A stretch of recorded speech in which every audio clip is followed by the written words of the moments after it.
কথামৃত গুরু কথামৃত গুরু কথামৃত গুরু কথামৃত।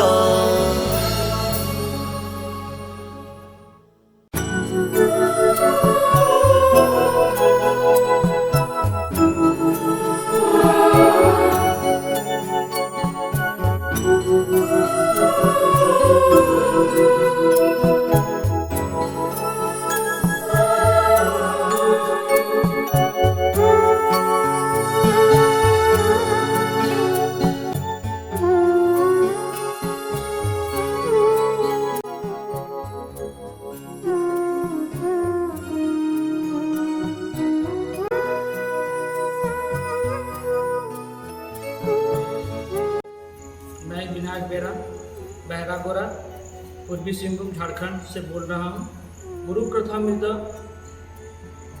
कथामृत में हमको बोलने के लिए जो मौका गोपाल भाई ने दिया है उसके लिए मैं उनके लिए आभारी हूँ। ये बहरा गोरा बिहार, बंगाल, उड़ीसा का ये संगम स्थल है जिसे त्रिवेणी संगम भी कहा जाता है। यहाँ का भाषा बहुत है, बांग्ला, हिंदी, उड़िया।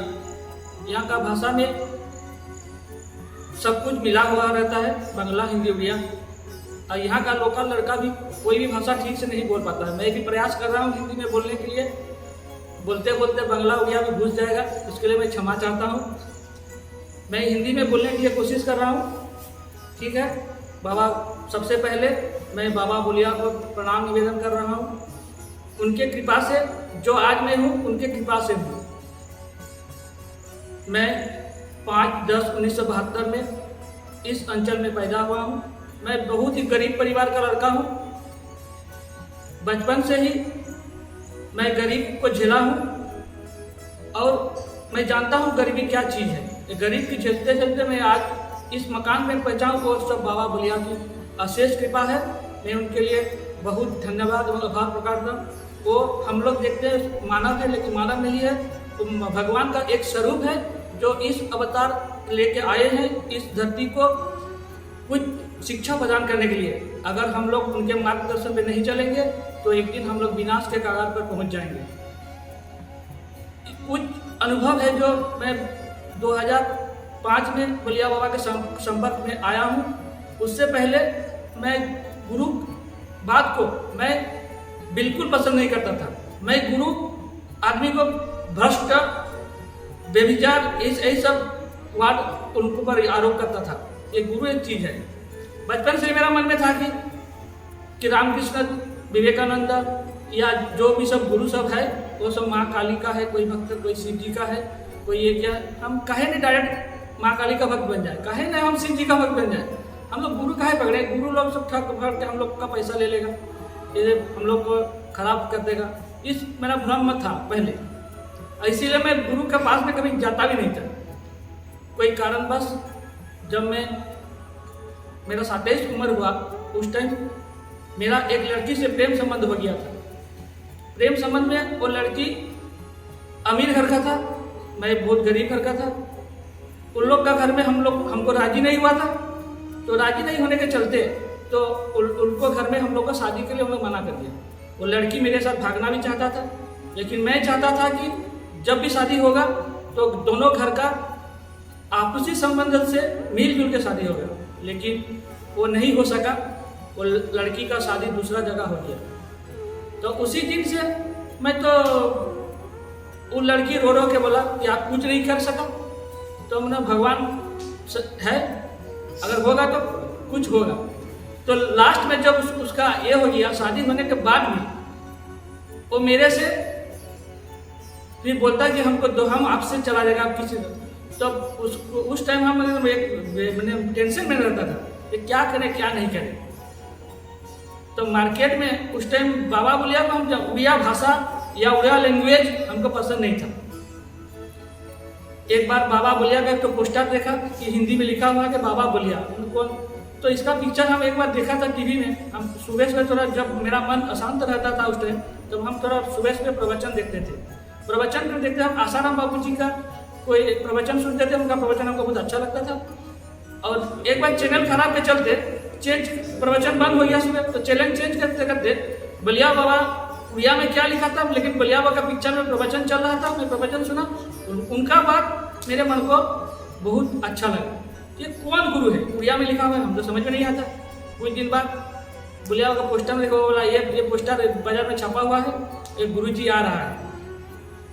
तो गुरु जी आएगा, उन लोग को पोस्टर, हम तो ठीक है आएगा। तो विशु हमको बुलाया, जे अनाउंस तो तुमको करने आता है, तुम एक काम करो, बाबा बुलिया आ रहा है और यहाँ अनाउंस करने से थोड़ा अनाउंस कर देगा बाजार में, बाबा बुलिया आ रहा है।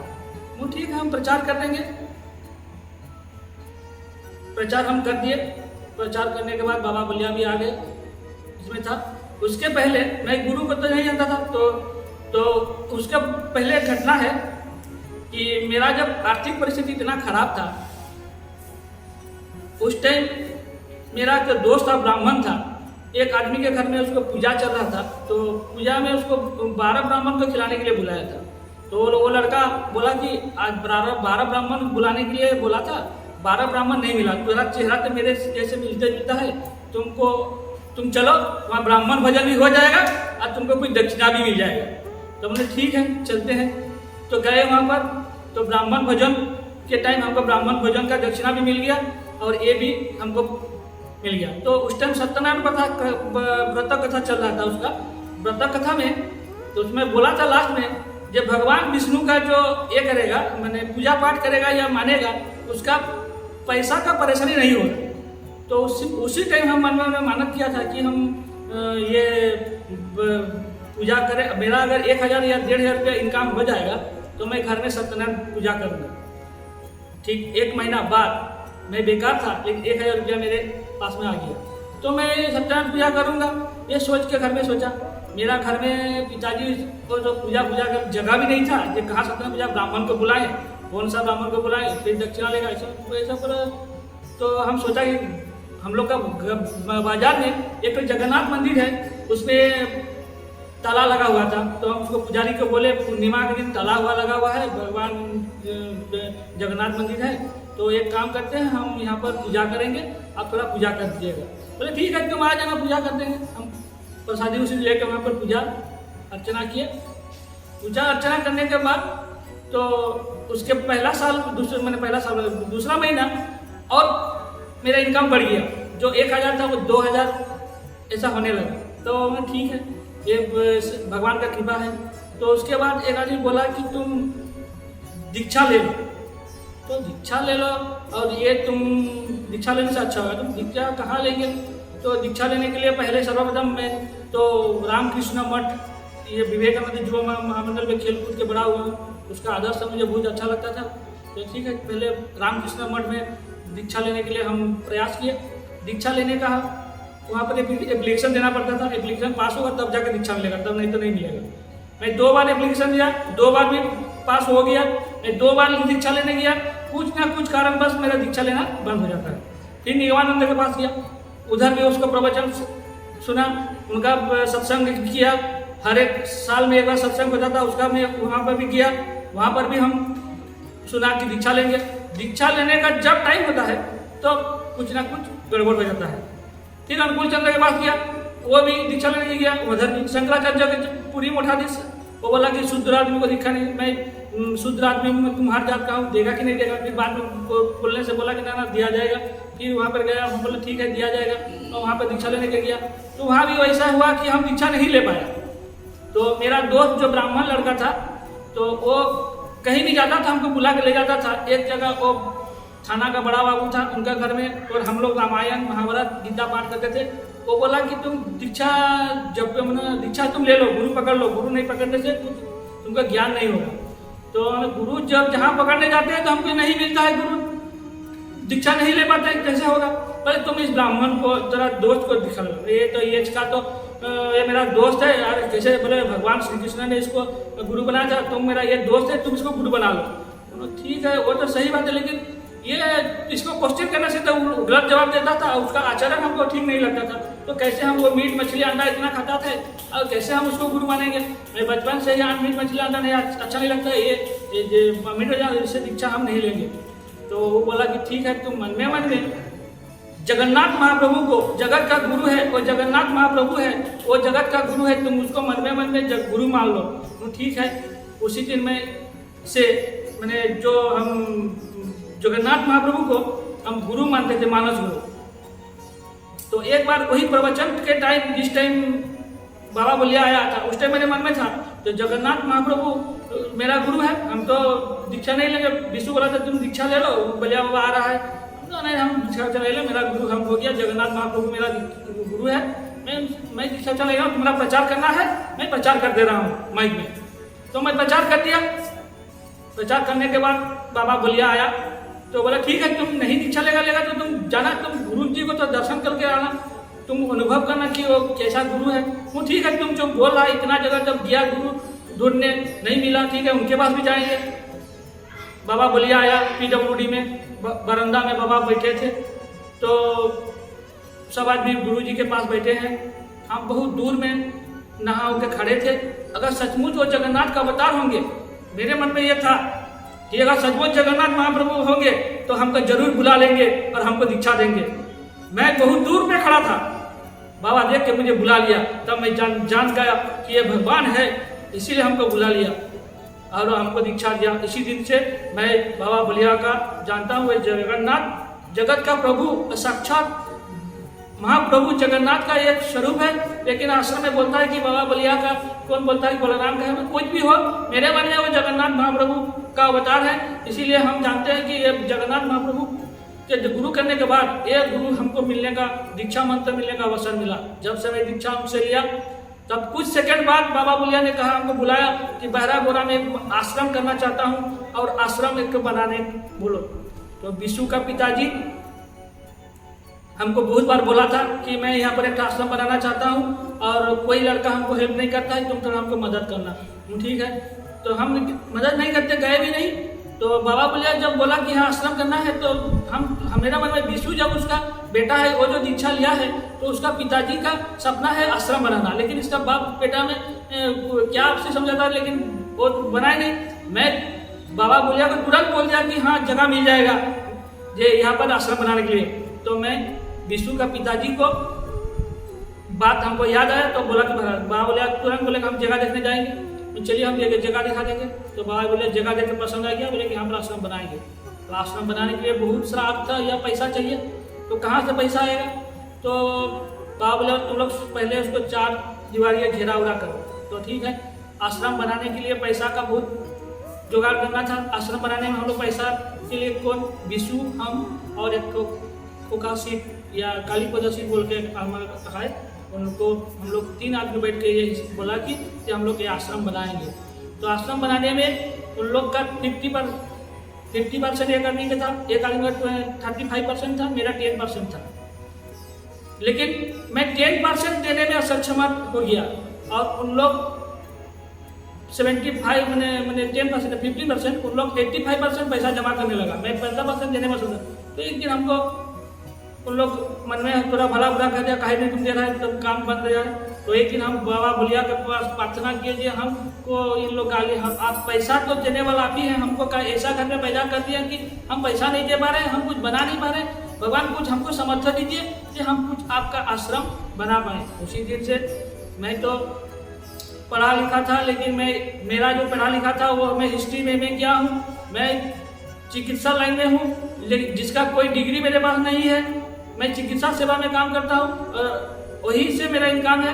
लेकिन उसी दिन के बाद मेरा चिकित्सा सेवा इतना जोर से चलने लगा या मेरा चिकित्सा अच्छा होने लगा, पैसा आने लगा, तो ये आश्रम चलने लगा। इसी तरह से ये आश्रम आज धीरे धीरे डेवलप हो रहा है। कुछ दिन बाद हम लोग का आश्रम के पीछे पहाड़ी बहुत सुंदर जगह है, ये जगह बहुत मनोरम था। हम लोग पहले जब छोटे थे, 5 साल के 6 साल के थे, उस टाइम रविवार के दिन इस जगह पर हम लोग बैठते थे, तो पहाड़ तोड़ के ले जा रहा था, आदमी लोग खत्म हो जा रहा था। तो मेरा मन में विचार आया कि एक यहाँ पर एक शिवलिंग स्थापना कर देने से ये पहाड़ रुक जाएगा। बाबा बलिया प्रचार करते हैं, प्रकृति का सेवा करो, प्रकृति का विनाश रोको, प्रकृति ध्वंस हो जाएगा, मनुष्य बिल्कुल समाप्त हो जाएगा, जीव जंतु सब समाप्त हो जाएगा।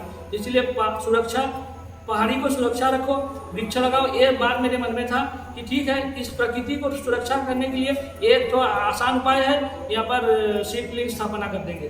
तो स्थापना करने के बाद मेरे मन में विचार आया कि बाबा बुलिया को बोलेंगे, एक तो शिवलिंग स्थापना करेंगे।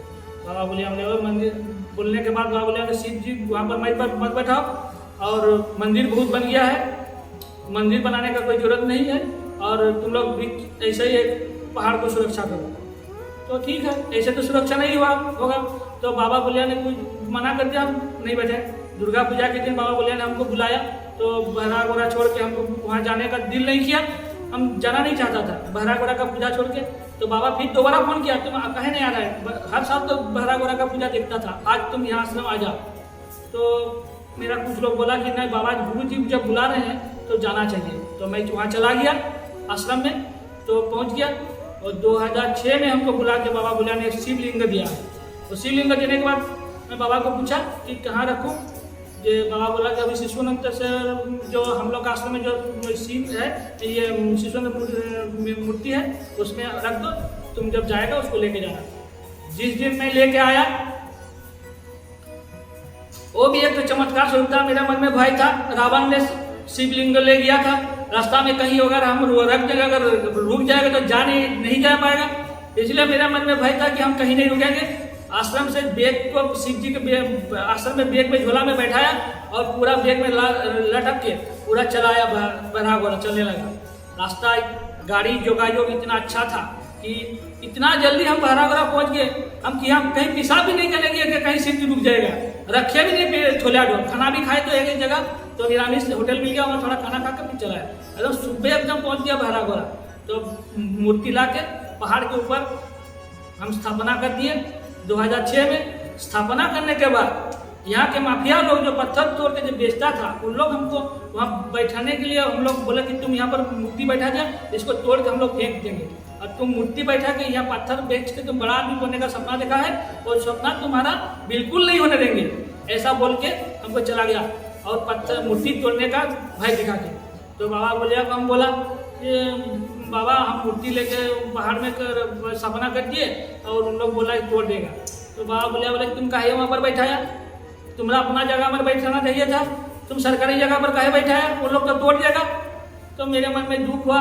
तो फिर जब मेरा मन में दुख हुआ तो बाबा ने समझ गया शायद, तो बोला ठीक है, तुम जब बैठा ही दिया तो बैठने दो, और शिव जी अगर सचमुच उनका ताकत होगा तो उसको कोई उठा नहीं पाएगा, यही बोला। तो मेरा मन में एक बहुत शक्ति आ गया वो बात से।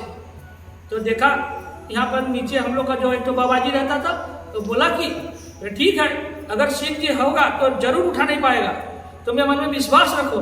हम विश्वास रखा कि हाँ शिव जी जरूर होंगे तो उठा नहीं पाएंगे। तो रात को दारू पी के पत्थर माफिया लोग हम बार सब हथौड़ा होकर 5-6 आदमी लेके आया, उन लोग जोर जोर से चिल्लाने लगा आज शिव को तोड़ के फेंक देंगे, यहाँ पर मंदिर बनाने नहीं देंगे। तो उन लोग आया, पूरा पत्थर उत्थर तोड़ा उड़ा, हम लोग नीचे था, कहीं जाने से मार उड़ा देगा बोल के हम लोग, बाबाजी भी था, बाबाजी भी ऊपर नहीं आया, हम भी को बुलाया, हम भी नहीं आया, खाली घर में बैठ कर रोने लगा कि मेरा शिव जी अगर तोड़ के फेंक देगा, कहीं भी मिलेगा तो उसको ला के नीचे गाड़ा कर, अगर टुकड़ा टुकड़ा कर देगा तो क्या करेंगे। तो लास्ट में हम देखा कि सुबह जब आया तो बाबाजी रोने रोते हुए बोला कि तुम्हारा शिव को आज तोड़ दिया, तुम काहे फूल पर बेलपत्ता लेके जा रहे हैं, तो पूजा नहीं होगा, शिव तो उखड़ गया है। और तो इतना जोर से हम बार मारा कि नीचे भी आवाज़ सुनाई दे रहा है, वो नहीं है। सुबह जब हम दौड़ते दौड़ते ऊपर में उठा, जैसा शिव जी का लिंग जैसे हम सपना किया था वैसा ही बिल्कुल है। मेरा मन में एक अद्भुत प्रेरणा आ गया कि शिव जी का शक्ति अनंत है, जिसको तोड़ नहीं कोई पाया। तब से मेरा मन में विचार आया नहीं भगवान है, इसीलिए उन लोग तोड़ नहीं पाया। तो हम सोच में लगा तोड़ा, आवाज़ इतना देखा है, हो सके शिव जी को नशा के चलते हम लोग देख नहीं पाया, या शिव जी का शक्ति है, कुछ भी एक तो कारण होगा। जो शिव जी रह गया मतलब ठीक है, तो फिर चल रहा। मेरा पेड़ में तो एक प्रोफेसर ने हमको बोला कि शिव जी का तुम तो मंदिर स्थापना किया ना, हाँ पैसा नहीं है कैसे स्थापना करेंगे।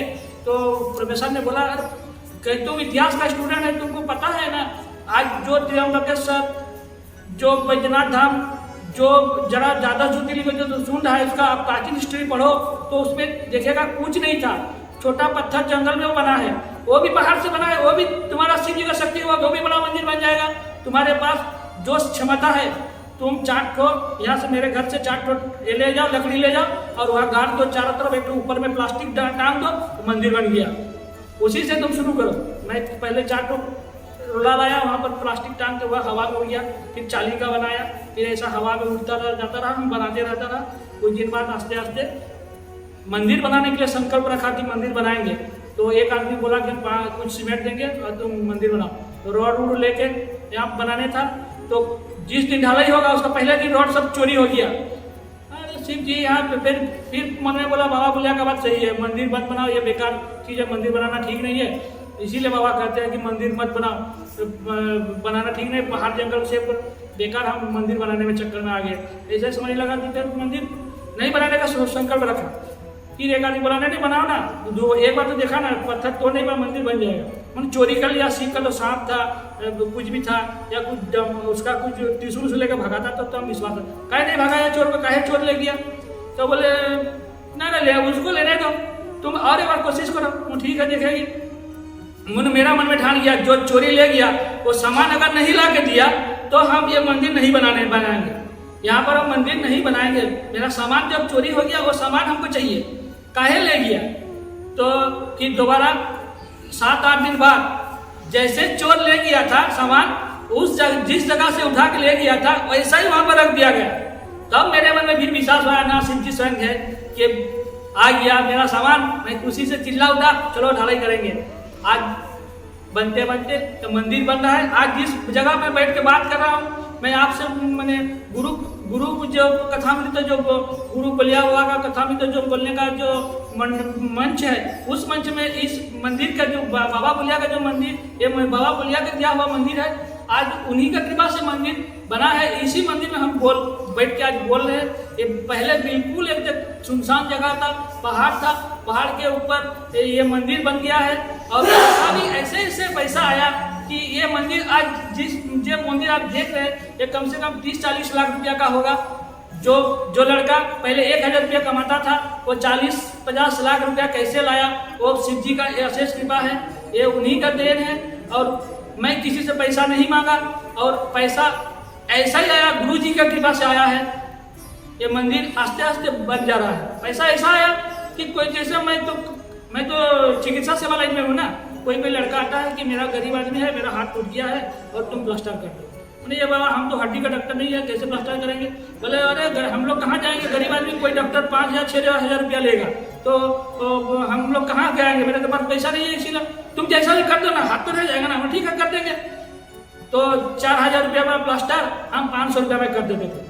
तो बोले कि पहले वो 4,000 रुपया बोला था, तुम 1,000 रुपया लो। नहीं, हमको 1,000 रुपया जरूरत नहीं है, तुम 500 रुपया देना, अगर हाथ जब अच्छा हो जाएगा तुम ला के शिव जी को देना जो पैसा देना है।